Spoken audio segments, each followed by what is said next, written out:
Uttar Pradesh basic शिक्षा विभाग उन महत्वपूर्ण आदेशों और खबरों का निष्कर्ष लेकर के हम उपस्थित हो चुके हैं जो निष्कर्ष विभिन्न भर्तियों के चयनित साथियों के लिए, शिक्षा मित्र व अनुदेशक साथियों के लिए और साथ ही शिक्षा जगत से रिलेटेड वो महत्वपूर्ण खबरें जो प्रमुखता से प्रकाशित हुई हैं तथा विभिन्न भर्तियों से रिलेटेड क्या महत्वपूर्ण इन्फॉर्मेशन है, इस वीडियो के माध्यम से विस्तृत जानकारी शेयर करेंगे।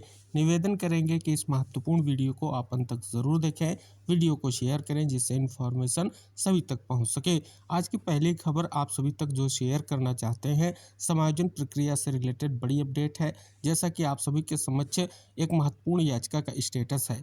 ये याचिका समायोजन प्रक्रिया से ही रिलेटेड है और आज जो सुनवाई कोर्ट नंबर 18 में सीरियल नंबर 3 पर लिस्टेड है। पिछली सुनवाई में जो है स्पष्ट तौर पर हमने इंगित कराया था कि केस जो है सुनवाई को लेकर के लिस्टेड था, लेकिन सुनवाई नहीं हो पाई थी।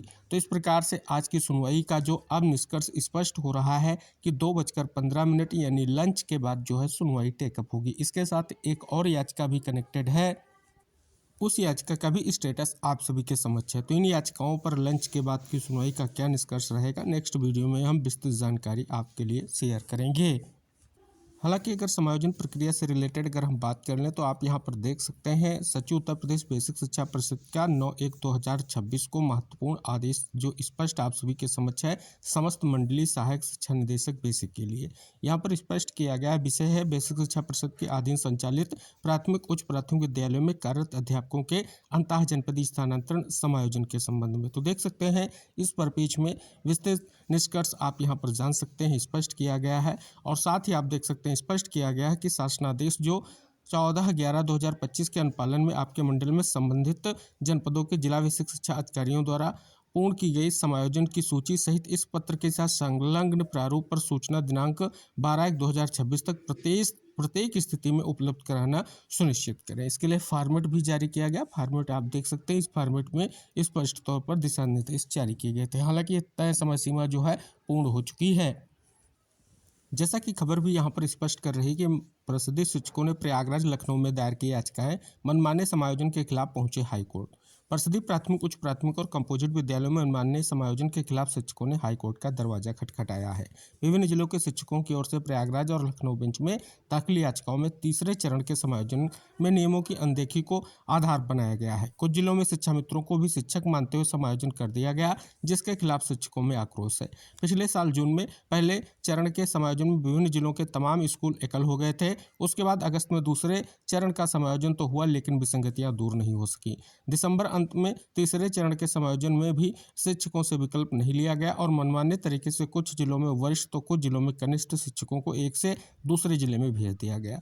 कुछ जिलों में प्राथमिक स्कूलों के प्रधानाध्यापकों को उच्च प्राथमिक स्कूल में सहायक अध्यापक बना दिया गया, जबकि एक से दूसरे स्तर के विद्यालय में भेजने पर टीटी को लेकर के लंबे समय से विवाद चला आ रहा है। हाईकोर्ट की लखनऊ बेंच में दाखिल याचिकाओं में पिछली सुनवाई के बाद सरकार से जवाब दाखिल करने को कहा गया।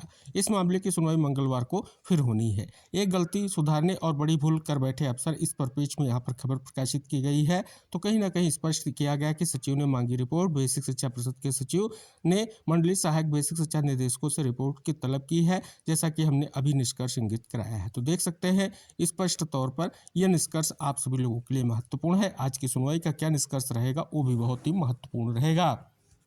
समायोजन से रिलेटेड कुछ जिलों से महत्वपूर्ण खबर है, जैसे हरदोई जनपद से बड़ी खबर कि समायोजन में मनमानी का आरोप। बेसिक शिक्षा विभाग ने 319 शिक्षकों का हाल ही में समायोजन किया। इस पर जूनियर हाई स्कूल शिक्षक संघ के प्रदेश अध्यक्ष ने मनमानी के आरोप जो है लगाए हैं।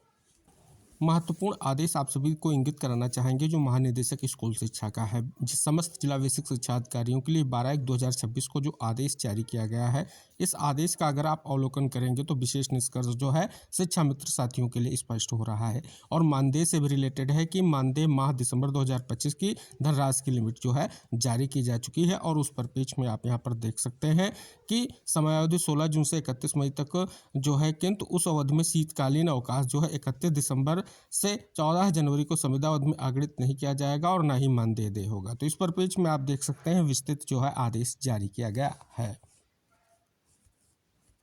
अगला आदेश जो है वो अनुदेशक साथियों के लिए है। माह दिसंबर 2025 के धनराशि की लिमिट जो है जारी कर दी गई है, जैसा कि आप यहाँ पर देख सकते हैं। बड़ी इंफॉर्मेशन आदेश के माध्यम से जो है स्पष्ट की गई है।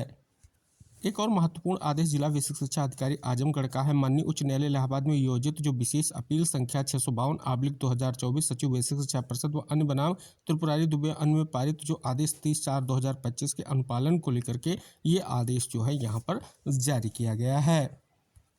महत्वपूर्ण शासनादेश जारी हो चुका है और ये शासनादेश है मकर संक्रांति के परिप्रेक्ष्य में अब जो है मकर संक्रांति के लिए जो अवकाश है वो अब 15 जनवरी 2026 के लिए स्पष्ट तौर पर निर्णय लिया गया है और शासनादेश जारी किया गया है। बड़ी खबर है कि 16 दिन बाद टीईटी केंद्रों का पता नहीं। उत्तर प्रदेश शिक्षा सेवा चयन आयोग की नियमित बैठक मंगलवार को होगी। इसमें कई अहम विषयों पर चर्चा की उम्मीद है। हालांकि 16 दिन बाद 29 और 30 जनवरी को प्रस्तावित उत्तर प्रदेश शिक्षक पात्रता परीक्षा को लेकर के अब तक कोई निर्णय नहीं हो सका है। चयन आयोग ने 1 अगस्त को 29-30 जनवरी को टीईटी करने की सूचना जो है सार्वजनिक की थी। तो जैसा कि आज क्या निष्कर्ष आएगा बहुत ही महत्वपूर्ण रहेगा। इस खबर के माध्यम से भी स्पष्ट किया गया शिक्षकों के समायोजन पर 37 शिकायतें सीडीओ की अध्यक्षता वाली कमेटी कर रही है शिकायतों पर जांच। यहाँ पर अगर आप देखेंगे विस्तृत निष्कर्ष के साथ खबर को प्रकाशित किया गया है। ब्रिज कोर्स से रिलेटेड बड़ी अपडेट आ चुकी है। जो चयनित बीएड अभ्यर्थी उनके ब्रिज कोर्स के लिए अब तक जो है 67,000 शिक्षकों ने जो है आवेदन किए हैं और 19 तक जो है मौका है। सबसे ज़्यादा उत्तर प्रदेश से 34,000 जो है आवेदन प्राप्त हुई हैं। जैसा कि यहाँ पर विस्तृत निष्कर्ष जो है स्पष्ट किया गया है। क्यों ये ब्रिज कोर्स आवश्यक है आप सभी को ज्ञात होगा कि 2018 का जो एनसीटी का गजट नोटिफिकेशन है उसे जो है सुप्रीम कोर्ट ने रद्द कर दिया है और उस गजट नोटिफिकेशन के बिहाफ पर जिन बीएड योग्यताधारी अभ्यर्थियों की नियुक्तियां प्राथमिक शिक्षक के रूप में हुई हैं उनको ये 6 माह का ब्रिज कोर्स कराया जाएगा और जो भी शिक्षक 11 अगस्त 2023 तक नियुक्त हुए हैं उनके लिए महत्वपूर्ण है क्योंकि उनको ब्रिज कोर्स का प्रशिक्षण करना अब अनिवार्य है। खबर आ चुकी है कि पीएम श्री विद्यालय में तैनात होंगे सुरक्षाकर्मी। इस पर पेज में जो है विस्तृत खबर प्रकाशित की गई है और ये खबर है देवरिया जनपद से कि जिले में 2112 परिषदीय विद्यालय संचालित जिसमें से 33 जो है परिषद के पीएम श्री विद्यालयों को लेकर के विशेष निष्कर्ष स्पष्ट किया गया है। माननीय सुप्रीम कोर्ट का महत्वपूर्ण आदेश जारी हो चुका है कि भर्ती में पूर्ण जानकारी निष्पक्षता के लिए अहम है कि सुप्रीम कोर्ट ने सोमवार को कहा सरकारी नौकरी के लिए आवेदन में पूर्ण जानकारी देना निष्पक्ष ईमानदारी एवं जन विश्वास के लिए जो है बुनियादी जरूरत है। यह टिप्पणियां न्यायमूर्ति संजय करोल और एन कोटेश्वर सिंह की पीठ ने इलाहाबाद हाईकोर्ट की एक खंडपीठ के मई 2025 के आदेश के खिलाफ उत्तर प्रदेश सरकार द्वारा दायर अपील स्वीकार कर ली। हाईकोर्ट ने खंडपीठ में अपने एकल जज के आदेश की जो है पुष्टि की थी जिसमें सहायक समीक्षा अधिकारी के रूप में अपनी नियुक्ति रद्द किए जाने को चुनौती देने वाले व्यक्ति द्वारा दायर याचिका स्वीकार कर ली गई थी। कोर्ट ने कहा कि प्राधिकरण उस व्यक्ति की नियुक्ति इस आधार पर रद्द कर दी थी कि उससे संबंधित समय पर उसके खिलाफ 2 आपराधिक कार्रवाइयों के लंबित होने की जानकारी जो है छिपाई थी। तो देख सकते हैं ये भी एक बहुत बड़ा पहलू स्पष्ट हो रहा है। उत्तर प्रदेश जूनियर एडेड शिक्षक भर्ती की वर्तमान में जो है काउंसलिंग और डॉक्यूमेंट वेरिफिकेशन की प्रक्रिया चल रही है। पहले दिन की प्रक्रिया से रिलेटेड खबर आ चुकी है। पहले दिन की प्रक्रिया का अर्थ यह है कि 12 जनवरी से 12 फरवरी के मध्य काउंसलिंग का प्रोसेस कंप्लीट किया जाना है। संस्कृत विषय के लिए कल और आज जो है काउंसलिंग प्रक्रिया है। इसके बाद प्रधानाध्यापक और इसके बाद सब्जेक्ट वाइज आगे जो है स्पष्ट तौर पर काउंसलिंग की प्रक्रिया होगी। प्रधानाध्यापक पद को लेकर के माननीय मुख्यमंत्री से मुलाकात कर अपनी बातों को उनके समक्ष रखा गया है। अब आगे क्या निष्कर्ष रहेगा इंतजार रहेगा। यहाँ भी देख सकते हैं कि उत्तर प्रदेश शिक्षा सेवा चयन आयोग की नियमावली तैयार गजट होना है बाकी। देख सकते हैं एडेड प्रधानाचार्य भर्ती में साक्षात्कार से पहले अभिलिखित परीक्षा आयोग की बैठक आज टीटी को लेकर के निर्णय पर अभ्यर्थियों की निगाह। तो देख सकते हैं विस्तृत खबर के साथ बड़ी यहाँ पर जो है महत्वपूर्ण खबर प्रकाशित की गई है। महत्वपूर्ण खबर आ चुकी है। हिमाचल प्रदेश हाईकोर्ट का एक महत्वपूर्ण आदेश है कि कट ऑफ डेट के बाद जो है ओबीसी प्रमाण पत्र जमा करवाने पर उम्मीदवार अयोग्य नहीं। प्रदेश उच्च न्यायालय ने कहा जन्म से निर्धारित होती है श्रेणी। डीएलएड प्रशिक्षण 2025 से रिलेटेड बड़ी खबर की ऑनलाइन काउंसलिंग प्रक्रिया शुरू। 2,39,000 सीटों पर होगा प्रवेश। पहले दिन 400 से अधिक अभ्यर्थियों ने संस्थानों के विकल्प भरे और परीक्षा नियंत्रक के खिलाफ छेड़ी मुहिम। देख सकते हैं असिस्टेंट प्रोफेसर भर्ती से रिलेटेड भी खबर प्रकाशित हुई है और टेट को लेकर के क्या आज बहुत बड़ा निष्कर्ष आएगा जिसका इंतजार है। तो इस पर पेज में आज की बैठक अहम है। क्या निष्कर्ष रहेगा नेक्स्ट वीडियो में जानकारी शेयर की जाएगी। खबर 10 फरवरी से भर सकेंगे संयुक्त बीएड प्रवेश परीक्षा फार्म। इस पर पेज में बड़ी खबर है। बुंदेलखंड विश्वविद्यालय 10 फरवरी से संयुक्त बीएड प्रवेश परीक्षा फार्म जो है भरवाना शुरू करेगा। बड़ी खबर है शिक्षकों को बीएलओ के कार्य से मुक्त करने की मांग की गई। प्रदेश में प्रसिद्ध विद्यालयों में तैनात काफ़ी शिक्षक लंबे समय से बीएलओ के काम में लगे हैं। शिक्षक संगठनों का कहा इसका असर बच्चों की पढ़ाई पर पड़ रहा है। इसे देखते हुए शिक्षकों को बीएलओ के काम से जो है मुक्त करना चाहिए। बड़ी खबर है, छुट्टियों में भी सरकारी स्कूलों में जारी है बच्चों की पढ़ाई। इस पर पेज पर निष्कर्ष दिया गया है कि प्रदेश के प्रसिद्ध विद्यालयों में इस समय जाड़े की छुट्टियां चल रही हैं, लेकिन इसके बावजूद बच्चों की पढ़ाई बाधित नहीं हुई है। बेसिक शिक्षा विभाग द्वारा लागू किए गए विभिन्न डिजिटल प्लेटफॉर्म ऐप के माध्यम से बच्चों का जो है अध्ययन निरंतर जारी है। खबर आ चुकी है, जिनका कोई नहीं अब उनका भी होगा आरटीई के नियमों में किया गया बदलाव, जल्द जारी होगी आवेदन की तारीख। निःशुल्क एवं अनिवार्य बाल शिक्षा अधिकार अधिनियम के तहत अगले शैक्षिक सत्र से निजी स्कूलों में भी अनाथ बच्चों को भी प्रवेश देने का प्रावधान किया गया है।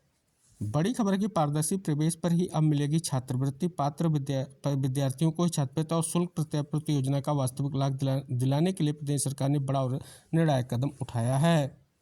बड़ी खबर है, ई अध्याचन पोर्टल इसी सप्ताह लाइव होने की उम्मीद। आएंगी 24,000 भर्तियां। देख सकते हैं, बड़ा निष्कर्ष इस खबर के माध्यम से स्पष्ट किया गया है। क्या जल्द से जल्द ये निष्कर्ष आएगा? उम्मीद जारी है। बड़ी खबर है, सरकारी स्कूल में संचालन में जनता की होगी भागीदारी। केंद्रीय शिक्षा मंत्री और 11 राज्यों के मुख्य सचिवों के बीच हुई बैठक में फैसला। तो देख सकते हैं, बड़ी खबर यहाँ पर भी स्पष्ट हो रही है। बड़ी खबर, डिजिटल दौर में किताबें भी सबसे बड़ी दोस्त। धर्मेंद्र प्रधान। केंद्रीय शिक्षा मंत्री ने नई दिल्ली में विश्व पुस्तक मेले का उद्घाटन किया। पहली बार प्रवेश पूरी तरह मुफ्त।